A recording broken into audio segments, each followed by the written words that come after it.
America అని Israel elect చేసింది.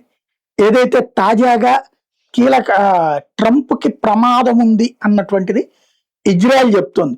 హార్ముజుల నౌకల మీద దాడులకు ప్రతీకారంగా ఇరాన్ మీద అమెరికా తాజాగా దాడులు చేపట్టడం, దీంతో టెహ్రాన్ కూడా విరుచుకుపడడంతో ఉద్రిక్తతలు చెలరేగడం ఒక ఎత్తు. ఈ దాడులకు మరింత తీవ్రతరం చేయాలా లేక ఇరాన్‌తో కాల్పుల విరమణ కొనసాగించాలనే దాని మీద ట్రంప్ ఆలోచన చేస్తున్నాడు. ఓ పక్క నెతన్యాహుతో మీటింగ్ కూడా అయ్యాడు. అయితే ఈ టైంలో ఇజ్రాయెల్ నుంచి ఓ నిఘా అలర్ట్ వచ్చింది అమెరికాకి. ట్రంప్‌ని ఏదైనా సరే చేయడానికి సిద్ధంగా ఉన్నారు. డెత్ ట్రంప్, డెత్ అమెరికా అన్నటువంటి నినాదాలు అక్కడ రావడం, దానికి అనుగుణంగా ఇరాన్‌కి సంబంధించినటువంటి కొన్ని తీవ్రవాద గ్రూపులు ట్రంప్‌ని టార్గెట్ చేసి అమెరికా అధ్యక్షుని అడ్డు తొలగించాలని వాళ్ళు కోరుకుంటున్నారు అని చెప్పడం. దానికే ఆయన అందుకనే ట్వీట్ చేశాడు, ఇరాన్ ఉద్దేశించి నేను అందరి హిట్ లిస్ట్ లో ఉన్నాను అని చెప్పి వ్యాఖ్యానించినటువంటి నేపథ్యం.